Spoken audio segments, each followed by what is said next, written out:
It's Thursday. It's the start of week 9. It's the day before Halloween. A lot of fun stuff going on. Hopefully your fantasy lineups are having fun as well. I know we're having a good time setting our lineups, talking about some of our matchups for week 9. Heath and I are playing each other in like 25 leagues this week, so should be a lot of fun.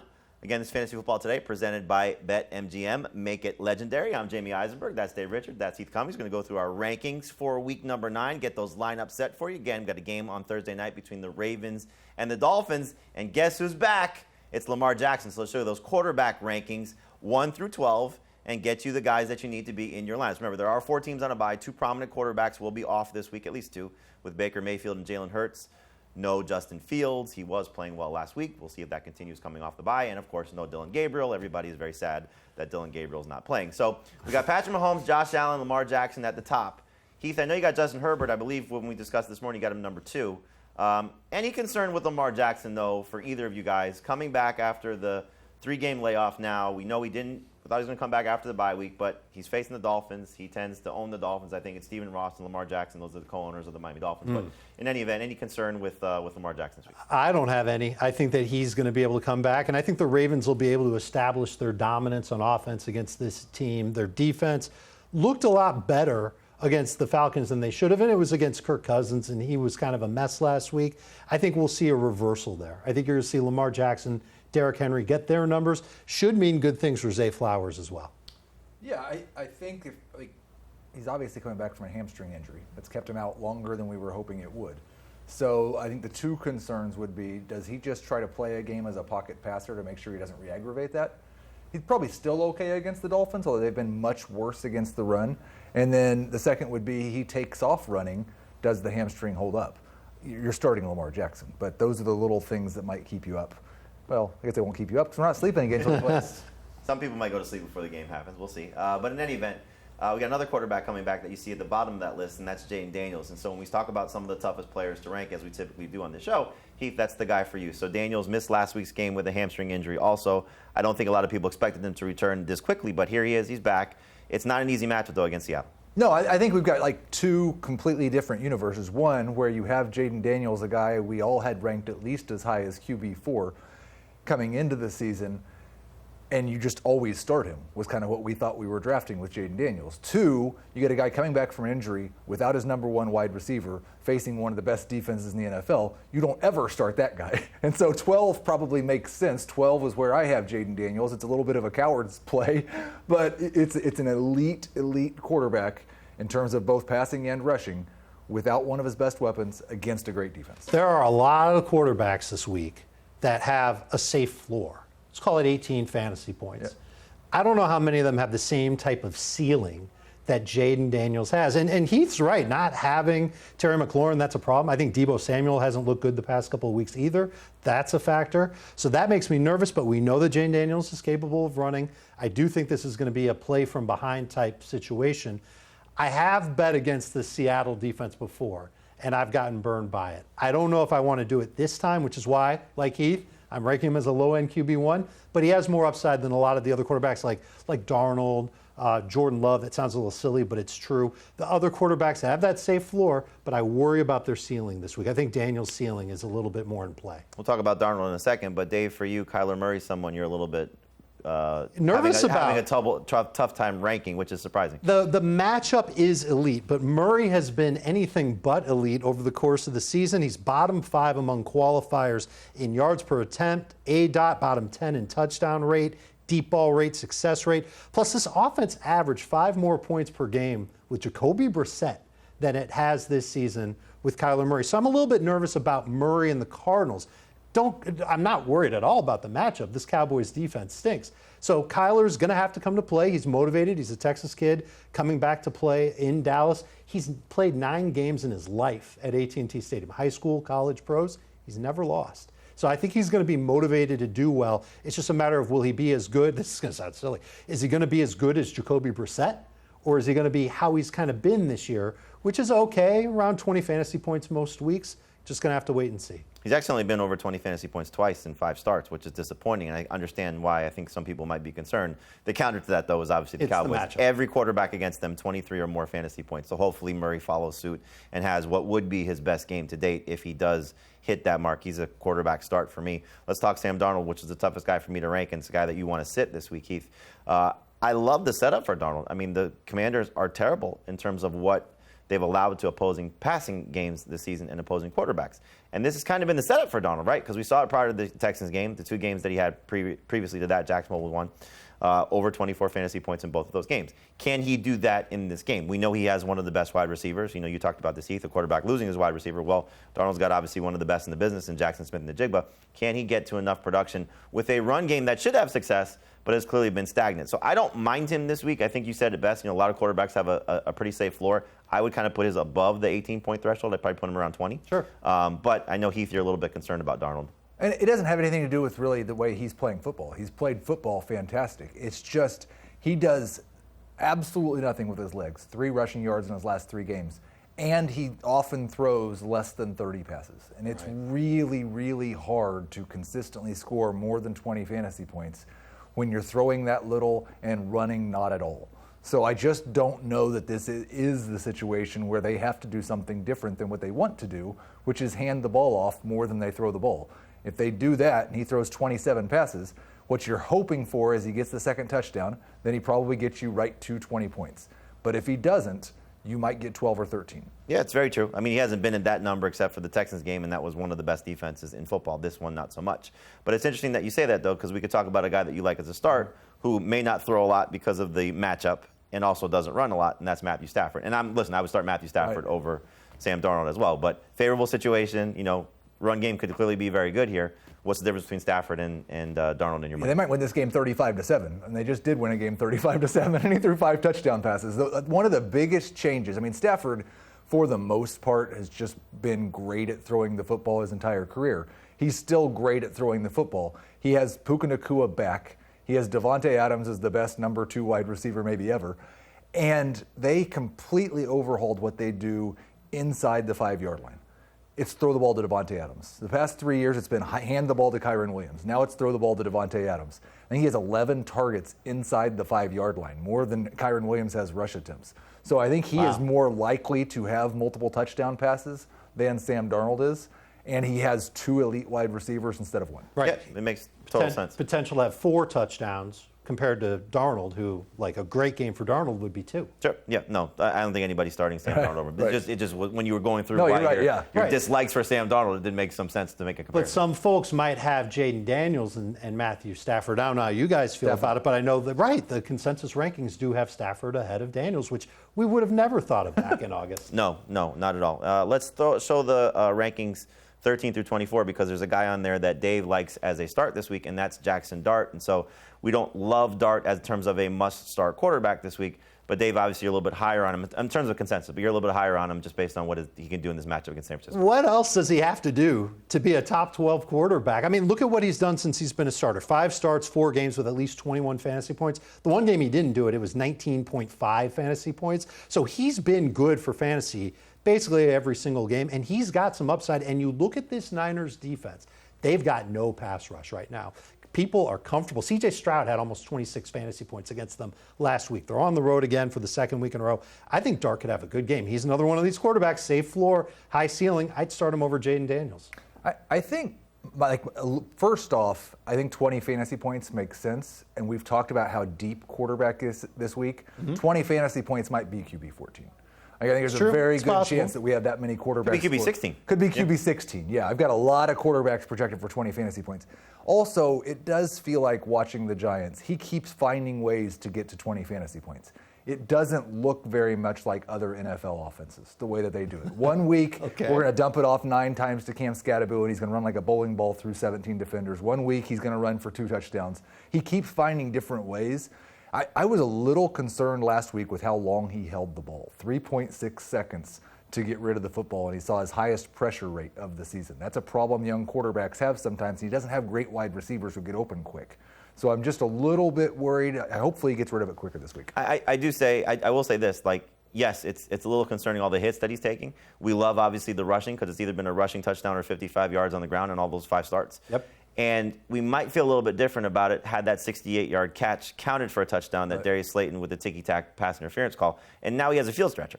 So we didn't see Slayton in 2 of the first 3 starts that Dart made. First 4 starts that Dart made. Now that he's back, we have a little bit of a different offense. Plus, no Scatterboo, so he might put a little bit more on his plate. So I think to me, he's ranked consensus-wise appropriate. I would still start Jayden Daniels over him, just, again, looking at the ceiling play. So, what you were talking about earlier about not many quarterbacks have that ceiling. Mm-hmm. Dart did that against the Broncos, so, hard to argue because that's one of the toughest defenses that you could face.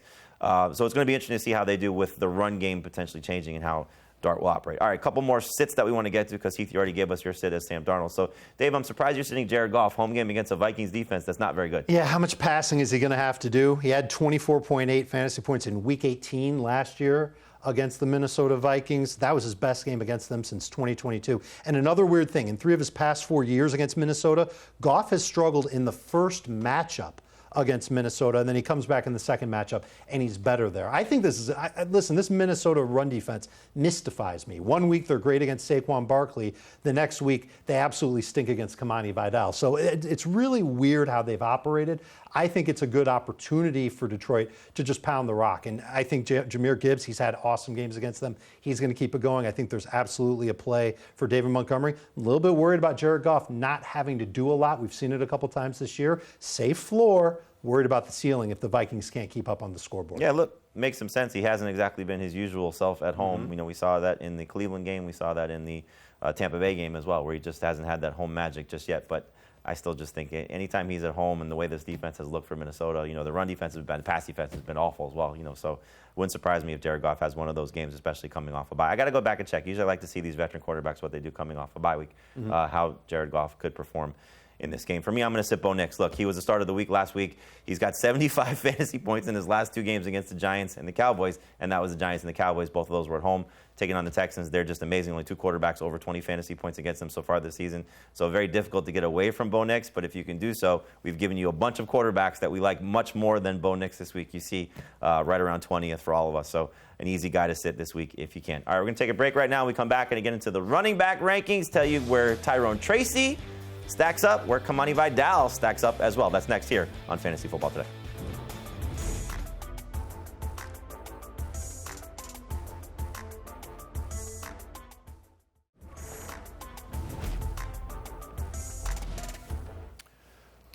Welcome back to Fantasy Football Today, presented by BetMGM. Make it legendary. We may have some legendary running back performances in week number 9 with some strong matchups, especially for the guys at the top, including tonight's game with Derrick Henry taking on the Miami Dolphins. Let's show you that list, 1 through 12 of the running back rankings for week number 9.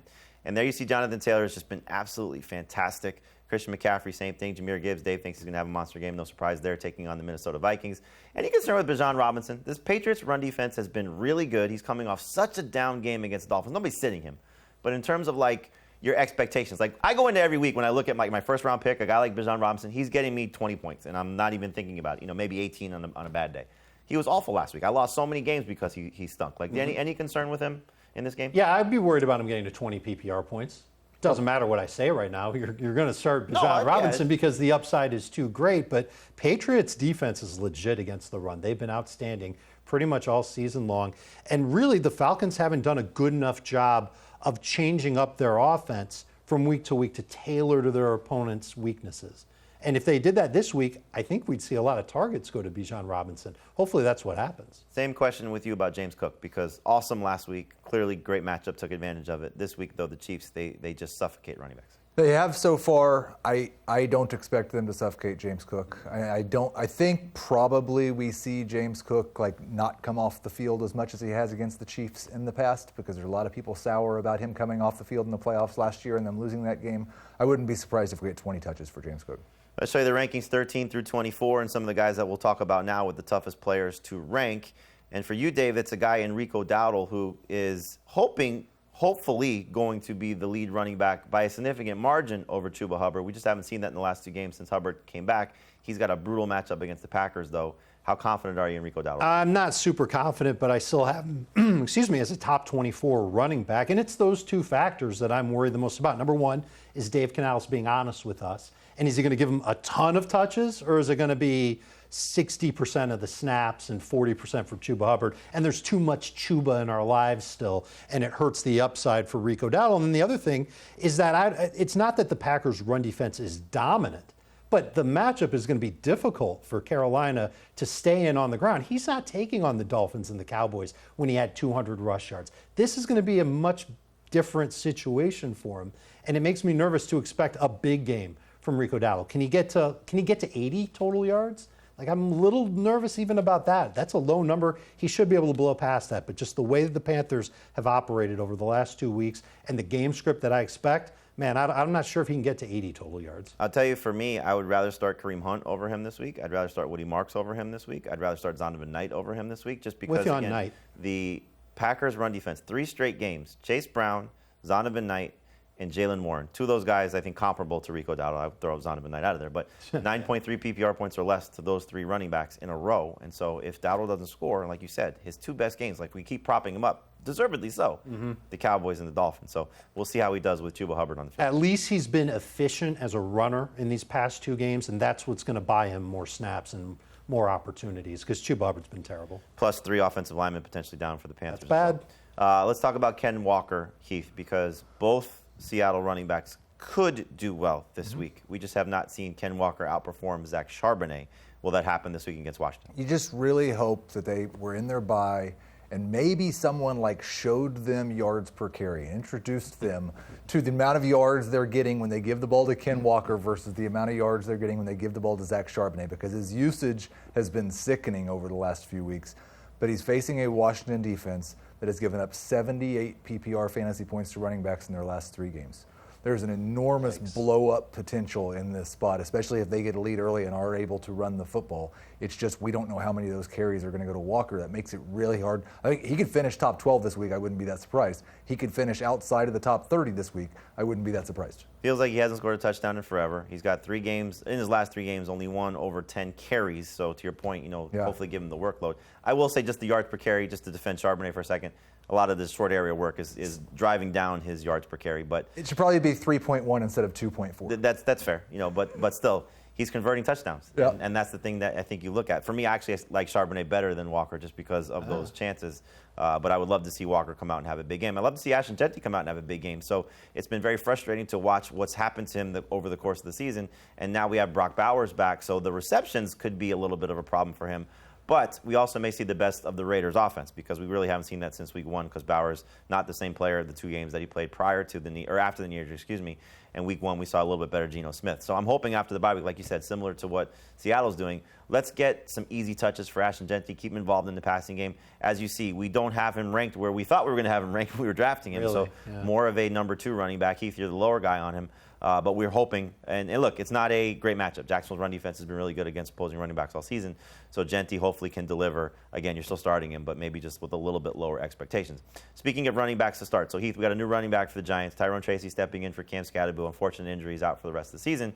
What can we expect from Tyrone Tracy in this matchup against the 49ers? Well, I don't think he's going to be as efficient as Cam Scatterbo, but Cam Scatterbo's averaged 18.5 rush attempts per game since Jackson Dart took over. There's been an 18% target share to running back. So I think you're getting somewhere around 15 carries for Tyrone Tracy. I think you're getting 4 or 5 targets. That makes you a must-start running back. You see, we've all here got him ranked as a high-end number 2. There is top 12 upside against this San Francisco defense that just gave up 170 yards to the Texans running backs. They haven't been good all year and has given up 4 touchdowns to the position in the last 4 weeks. 13 or more PPR points in every game for Scatterbo since week 2. So hopefully Tracy can at least do that. If he does that, we're going to be thrilled about his production the rest of the season. So let's see what happens. But also got to see what Devin Singletary does stepping into that second role. He'll get a little bit of work. Absolutely. I keep saying this. If you have an open roster spot, deeper leagues, pick him up just to see what happens. And he's in 1 injury away now from being the lead running back for the Giants. All right, Dave, you talked about this. You expect a big game for the Lions running attack David Montgomery's been very up and down this season, but this could be one of his better games. I think it's going to be a game where he can score, maybe get around 11 or 12 carries, get around 60 yards on those carries, and that's it. That's basically what David Montgomery does. Maybe he breaks a long one, but I look at this Vikings defense. Think about the game they allowed last week to Kamani Vidal. Think about the game they allowed to Kenneth Gainwell back in Ireland some 5 weeks ago. I think there's a huge opportunity for Montgomery to score, maybe even 2 touchdowns in this game. I view him as a number 2 running back. Look, it's the setup. He finds the end zone. You're happy about it. He doesn't score. You're not going to be involved in the passing game. But, yes, it does make sense to trust him as at least a number 2 running back with some of the teams on a bye. You mentioned Kamani Vidal. Excited to see what he could do against this Titans run defense. 6 running backs in a row have been 16.6 PPR points or more. Jeffrey Simmons most likely not going to play. Missed last week's game. Jonathan Taylor crushed them. We're seeing Vidal the last 2 of the last 3 games over 117 rushing yards. So the setup is there for him to be great. He's the start of the week, so hopefully he does deliver with a big performance. Let's talk about some running backs to sit. So we got Ja'Cory Crosby-Merritt for you, Dave. Tony Pollard for you, Heath. For me, it's Alvin Kamara. So, Dave, when you look at JCM, Bill, it's been a very frustrating go since that Chargers game 3 weeks ago. I'm not calling him any cutesy names until he puts up some good fantasy points. And over the last 3 weeks, he's put up 12.5 PPR points. That's not an average. That's a combo platter from what he's done on 41 touches in those games. You can't trust him, especially against the Seattle defense. If you take out garbage time from them, 2.9 yards per carry to running backs on the season. That's number 1 in the NFL. How about a 2.3% explosive run rate allowed? That means that they're not giving up a lot of big runs, and I think the Commanders will be chasing points in this game.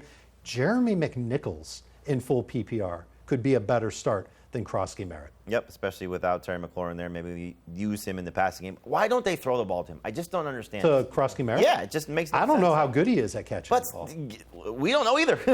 Let's see. Let's see if we can do they anything. know. I don't care if he's not doing anything in pass protection, but like first down, you don't have to worry about anybody sending extra rushers. Give him a target or 2. Maybe design a screen or something? Yeah, maybe that changes the Call Cliff whole, Kingsbury. I would like to. I have a question because you have Tony Pollard as a sit. He's dealing with his neck injury. Right. If he's out, do you like Tyjae Spears or is he a sit as well? I don't think I can like a Titans running back. This is the worst offense in the NFL. Cam Ward is starting to show signs of life, but he's still a rookie with very limited weapons. They're huge underdogs once again. If Spears was the only back, the nice thing is that you'd probably expect him to get 5 targets and not one of them get 3 and the other one get 2. So he would be ranked higher than Pollard is here at 26. And now I see him the high guy on Tony Pollard. I'm going to go move him down because I don't want to be that. He played fewer snaps than Tyjae Spears last week. Maybe the neck injury had something to do with that. But it's just been 12 touches per game basically every game since Spears got back. 12 touches on the worst offense in football as a 14-point underdog is not something you want in your fantasy lineup. It's interesting because the 3 guys that we have as sits, Crosby-Merritt was somebody that got a lot of hype draft season. Then they have the Brian Robinson trade and Eckler gets hurt. We haven't seen anything since that Chargers game. Tony Pollard was somebody we had some hope for just because, okay, maybe the offense is better, and we know that's not the case. And then Alvin Kamara, somebody for me that I'm sitting this week that we said, okay, still be a number 2 running back. We'll still do some good things. Got a good start to the season, scored a touchdown in week 1, has not scored a touchdown since. He's been 9.5 PPR points or less in 3 of his last 4 games, and now he's taking on a Rams defense, number 2 in fewest fantasy points allowed to opposing running backs. They have yet to allow a running back to score a touchdown on the ground. What are we expecting from Alvin Kamara? For me, it's next to nothing. I'm surprised you have him at 19. So you still have some hope. I don't feel any hope. That's where I think it makes sense, too, because we're still relatively early in the week. It's Thursday now, so it's hard to say that. And Sportsline's got him at 18. I think if you just look at the projections and what share of the work he got, and especially the fact that they just did not use Devin Neal in the running game at all last week. Right. And so you assume they're going to run the ball more than they did last week, which might mean 12 to 14 rush attempts for Kamara. I'm probably going to lower him a little bit. I'm not sure I can get him below Kareem Hunt because I'm not actually sure Kareem Hunt's going to get 12 to 15 carries either.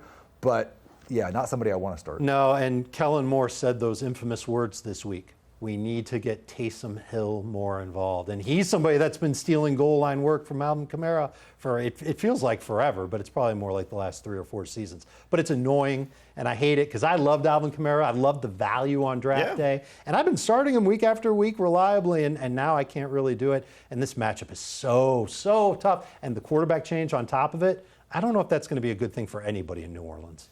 Tough to trust Alvin Kamara, but you can't trust the wide receivers we're going to talk about. So stay right here to Fantasy Football Today. We're going to tell you about Travis Hunter and Brian Thomas Jr. Can you start both of those in Week 9? That's next here on FFT.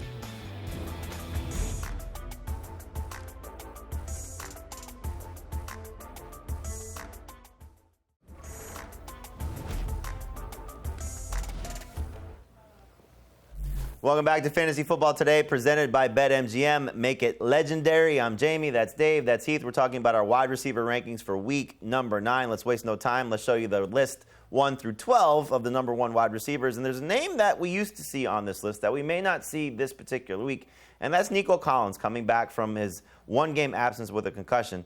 So, Heath, when you look at Collins, he hasn't had the season that we hoped for, taking on a really good Broncos defense, but there may not be Patrick Surtain. At least that's the expectation as of now. So what do we think of Collins in this week's game? I think you view him as a number 2 wide receiver. They probably don't really concern with injury risk. There's concern with whether they can protect the quarterback and whether he can be upright long enough for Collins to get into his routes. So view him as a number 2, recognize he still has top 12 upside, and hope we get that so we can have more optimism moving forward. You can show the list 13 through 24, and we'll see where Collins pops up. But I want to ask you about a guy that's on this list as well, though, Dave, and that's Justin Jefferson, because quarterback change again. So we started the season with J.J. McCarthy. He's actually the only quarterback to get Jefferson into the end zone. But this is not an easy matchup against Detroit. At least that's what we thought it would be in the preseason, but not so much right now.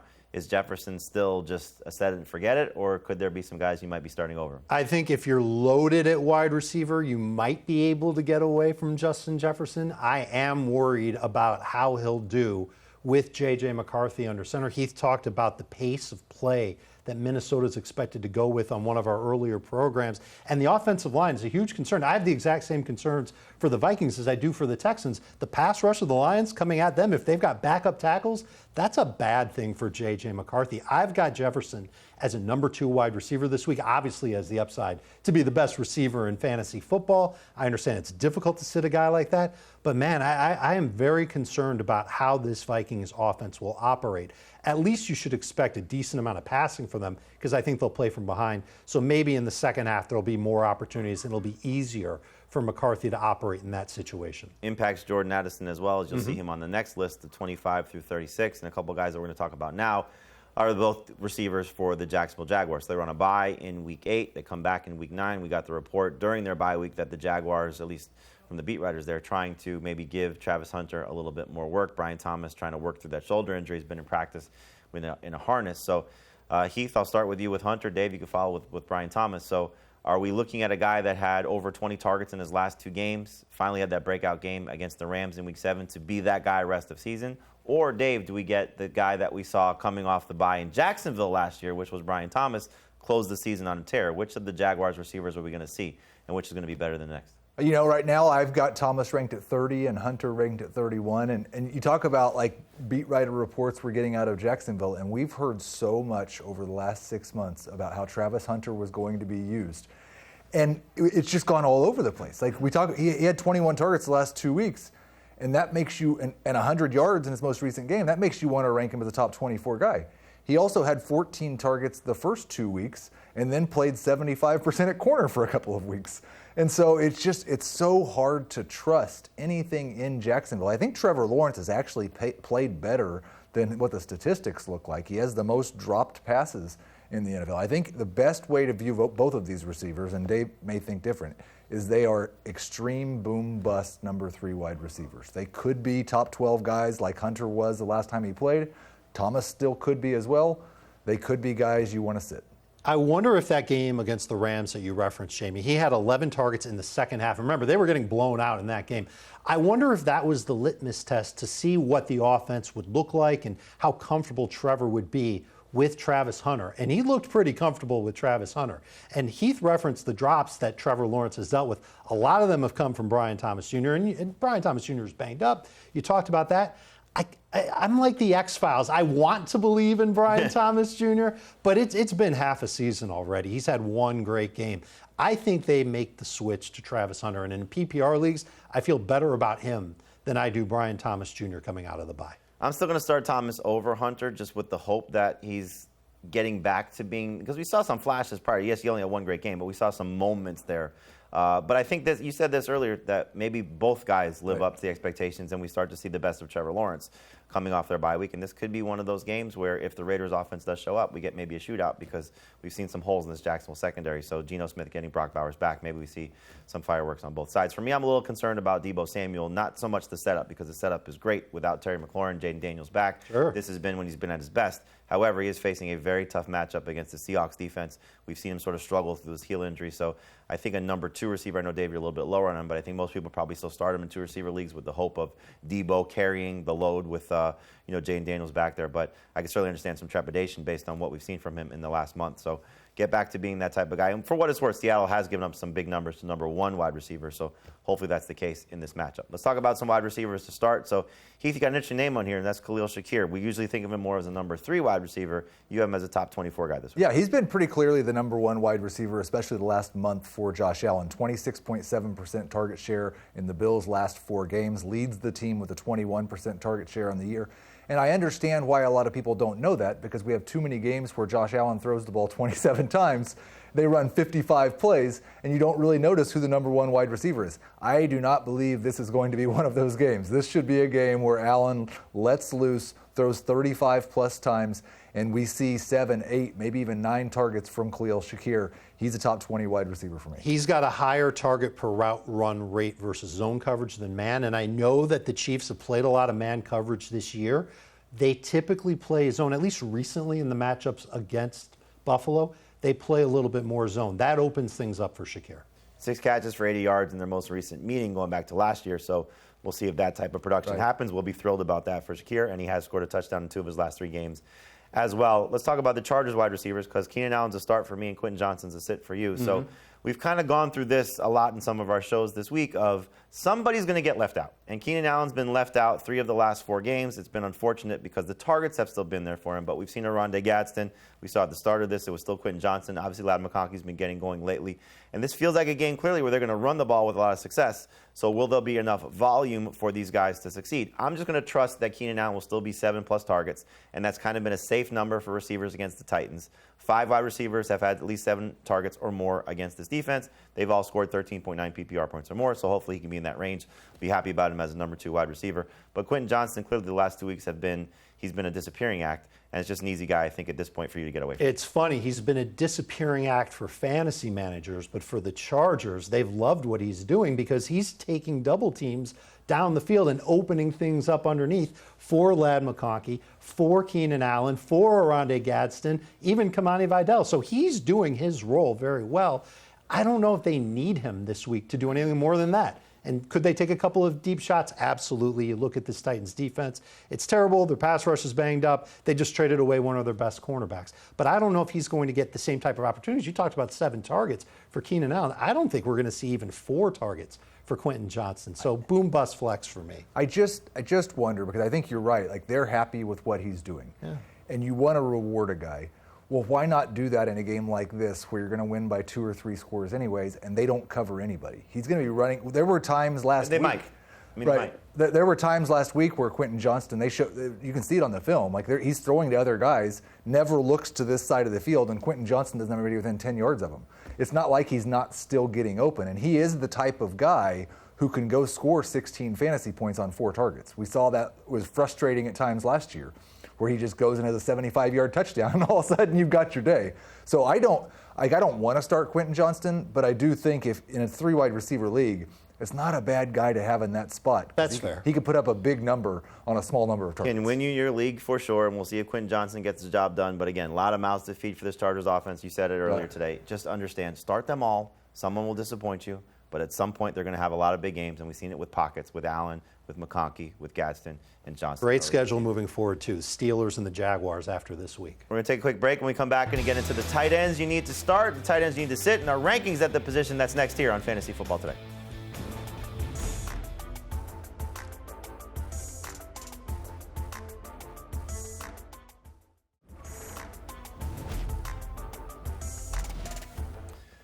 Welcome to Fantasy Chargers. Today, all we talk about is the Chargers receiving core, and we're going to talk about one more guy now with Oronde Gadsden. We're looking at the tight ends here on Fantasy Football Today, presented by BetMGM. Make it legendary. Let's show you the tight end rankings 1 through 12, and Oronde Gadsden will be on there. So we just got finished talking about the wide receivers and maybe Quentin Johnson will have a good game, and hopefully Keenan Allen will do well, and obviously Ladd McConkey is going to be great, but the guy that's ruining the party is Oronde Gadsden, who's been great for your fantasy rosters because he's really helping a lot at a thin position. So here we go. He's going to be one of the starts for Heath. As you see him here, Heath will just get this out of the way right now. Oronde Gadsden. It's just an easy set it and forget it at this point, or are we looking at, again, other options in the Chargers offense, plus a really good Titans defense at defending Titans. One of the rare things that they do well in 2025. I think he lines up outside and goes downfield enough that I'm not as concerned with how good the Titans have been against defending tight ends. I also think when a tight end, we know how that position is, has 7 for 68, 7 for 164 and a touchdown, 5 for 77 and a touchdown, you just have to start him. I would start him over Sam Laporta. I'd start him over Jake Ferguson. We're going to talk about Kelsey and Kincaid in a minute. I'd start him over both those guys, too. I don't know if I can get behind starting him over Jake Ferguson because that Cowboys offense is pretty good, but this Chargers offense is pretty good, and he's a reason why I think you view him as a top 10 fantasy tight end until further notice. It's as simple as that. Yeah, look, again, you said it best. Yeah. It's just what he's been able to do. Justin Herbert looking for him. It feels as if like the shift has happened from Johnston to Gadsden. While still keeping McConkey afloat and getting Allen his targets. So the one concern would be is if the run game is just as dominant as it can be, are we seeing a 25 pass attempt game for Herbert, and then who gets really left out or who doesn't find the end zone? So again, I think you still start Gadsden, and hopefully he delivers. All right, let's talk about Dalton Kincaid because he's a guy that for you that's tough to rank. For me, I would like to sit him this week. He's not in my top 12. We know this matchup is tough. He's coming off a down game. What do you like about Gadsden this week? I like that he's averaging 11 points. Well, this isn't about this week. This is just overall. About 12 PPR points per game. It's 11.7, tight end 8 on a per-game basis. But a lot of that production came against Baltimore, Miami, New England, teams that play a lot of man coverage. I mean, I talked about it earlier. I expect the Chiefs to play a lot of zone coverage. He has struggled in this series against Kansas City. No games with 10 PPR fantasy points against them. One with 9.5, and then the other 2 games, including his most recent game was 3.3 PPR points. That's no bueno. I think it's easy to start Gadsden ahead of Dalton Kincaid. Good playmaker in this offense, but not somebody who typically gets a lot of looks unless it's man-to-man coverage. Let's stick with the same game and Travis Kelce, a guy that you have a tough time ranking this week, which I'm surprised. I do have a tough time ranking Travis Kelce because of what he did last week. If it hadn't been for what he did last week, it'd be really easy to just rank him outside of the top 12. But I think with Kelce and with Kincaid, a lot of the problem is who are you going to rank ahead of him besides Oronde Gadsden? It's not a great week for tight end streamers, in my opinion. There's not a lot of guys outside of the top 12 that I want to rank ahead of those guys. Kincaid going up against the Chiefs, who have been so fantastic against tight ends. They're giving up 7.43 fantasy points per game to the position. You know who's been better? The Bills, giving up even less production to tight ends this year. I think Kelce, what he's done well this year, he's been better after the catch than he's been in several years. He's getting into the end zone at a higher rate. He's going to need one of those 2 things because this is a bad matchup. I'd be surprised if he gets more than 6 targets. All right, I think most people are obviously going to still start Travis Kelce. Kincaid will be an interesting one. Kyle Pitts is somebody that I think fantasy managers should be starting at this point. And you have him as a starter. I have him as a guy that I was having a hard time ranking simply because we are looking at a defense that has given up a lot of fantasy points to opposing tight ends. But what we've seen from Pitts in the last several weeks is somebody's been missing. And so you have London missing last week, Mooney coming back from the hamstring injury. The targets the last 2 games have been fantastic. Can he keep that up? So I'm still starting him. It's kind of similar to Oronde Gadsden. With what he's done the last couple of weeks, you're not getting away from it, and you feel like, at least I do, they're probably chasing points in the setup against the Patriots on the road. So I like the matchup. I like the production. I want to see if London does return. I want to see if Mooney plays. He's also on the injury report. Kyle Pitts also on the injury report as well, so I hope he's going to be okay. But just something to monitor there. But you obviously have a lot of optimism for him in this match. I do, because I'm worried about Drake London, assuming that London gets healthy and he ends up playing. He's going to see a lot of Christian Gonzalez. We know that the Patriots are great against the run. They've struggled against tight ends. I think that's going to be an easy button for this Falcons offense to lean on, especially if it's Michael Penix under center. Yep, and they just struggled last week. Obviously, the Patriots did. Both Harold Fannin and David Njoku went off against them. So Pitts has an opportunity here, especially if the targets still remain the same, to be very successful. I like Zach Ertz. So we'll wrap up the starts here. So you have Oronde Gadsden. You have Kyle Pitts. For me, it's Zach Ertz. 6.8 PPR points or less in 4 games this season. 3 of them came with Marcus Mariota under center. His best games have obviously come with Jayden Daniels. No surprise, 4 or 5 starts with Daniels. He's been 11.6 PPR points or more, so Daniels is going to be back. No Terry McLaurin. That's kind of been the setup for Ertz as well. And then the Seattle defense has been very bad against tight ends so far this season. 7 tight ends have scored at least 10.1 PPR points against them. 5 in the last 5 games alone. Last time we saw them play, it was Dalton Schultz going nuts. So this is a great setup for Ertz. When you were talking about some guys that you would be starting over, I kind of still view Ertz as a streamer. I know he's not his roster percentage is a little too high for that, but it feels like he's either up or down in terms of, you're starting him or you're not starting him. So I think this week is a good week to trust Zach Ertz. So the starts for us would be Rondé Gaston, Kyle Pitts, and Zach Ertz. The sits are somewhat interesting as well. So I kind of got through Kincaid a little bit as a guy I would like to avoid. You want to avoid Hunter Henry this week. Still started in 44% of CBS Sports leagues. Get him out of there. This Falcons defense, 8.4 if you were half PPR points to tight ends. Every week this season, Jesse Bates has played a role in that. I would try and steer clear of Hunter Henry. And for you, you're sitting T.J. Hawkinson. I'm sitting T.J. Hawkinson. I do not think we get a high pass volume game from the Vikings. When we saw Hawkinson with McCarthy earlier in the year, that was without Jordan Addison. He has done a nice job of giving you like 8, 9, or 10 fantasy points. I think it's more like 6, 7, or 8 in this game.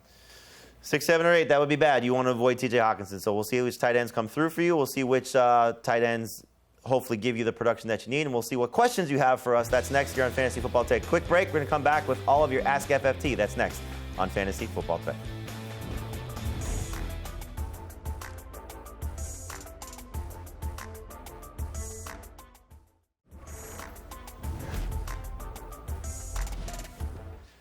Wrapping things up here on Fantasy Football Today, presented by BetMGM. It's all your questions. Let's get right to it. Here we go. Would you trade Wan'Dale Robinson and Quentin Johnston for Courtland Sutton or keep the depth? What would you rather have? The combination of Wan'Dale and Quentin Johnston or Courtland Sutton? For me, it's Sutton. Yeah, me too. I love consolidating depth this time of year. This is the perfect type of trade to make that happen. Especially when you have 8 wide receivers. Yes. Next question. Start 1 in Week 9 PPR Guillotine League. J.K. Dobbins, Kenneth Walker, Alvin Kamara. Who would you go with? I'd go with Walker. I think he's got the most upside of the 3. I'd go with Dobbins. You want to be safe, so I think it depends on what the rest of your roster looks like. Walker has the most upside by far, but the other guys have tough matchups. They do have tough matchups, but do you want the 8 PPR points, 9 PPR points Dobbins may give you, or the 2 that Walker can give you, or the nothing that Kamara can give you? So I like to play it safe and nothing. You can. Depends on what you need. All right, next. Alvin. Would you trade Courtland Sutton for Brian Thomas Jr.? Everybody want to get rid of Courtland Sutton, apparently. No, I'd rather have Sutton rest of season. I would rather have Sutton rest of season as well. Yep, same. Next question. Would you trade Emeka Buka and Sam Darnold for Jahmyr Gibbs? Yes. Have to. Is this Superflex? I don't know. No, It doesn't matter. Well, this is Jahmyr Gibbs, right? There isn't some other Gibbs that we're missing. I might do it for Jacob. I would make that trade. Because in 1 QB for sure. Yep. All right, next question. Would you trade J.K. Dobbins for DK Metcalf, half PPR? Yes, I'd rather have Metcalf. I think I would too. I think I would as well. All right, last question for us here. All right, so would you rather have Denver's backfield or New England's backfield? So you get J.K. Dobbins and R.J. Harvey, or Ramondre Stevenson and Travion Henderson. Week 12 have a lot of buys, so it's from Pat. Yeah, we always love to what's hear up, from Pat? So which backfield would you rather have this week and rest of season? What is up, fellas? I'd rather have the Broncos backfield. I'm just trying to find this doesn't rhyme at all. Is Pat Hey, usually is Pat okay? he posts in rhyme. Yeah, I think I'd still rather have the Broncos backfield. You say that's so sad. It is sad because I'm awfully sad about. Have you seen the Patriots backfield? That's sad. Just 2 things real quick. One, positive for the Patriots backfield. If Ramondre's out, right, and we have 1 guy, like that might be better than the Broncos mess. It's cute that you think it's going to be 1 guy. Well, the other part is, does the Patriots add a running back, and then maybe that backfield is better. So you have to just decide on based on what we have right now. So I think you just go with the Broncos backfield and maybe hope we see what R.J. Harvey did last week. Get a little bit more of that. All right, that'll do it for us here on Fantasy Football Today. Make sure you check us out Sunday morning. That's at 11 a.m. Eastern. We're going to get you covered with everything you need for your lineups for Week 9. And obviously check us out on our Fantasy Football Today podcast, wherever podcasts are found throughout the week. We help you dominate your fantasy leagues like nobody else. For Heath, for Dave, our great production staff, I'm Jamey. Thanks for watching Fantasy Football Today.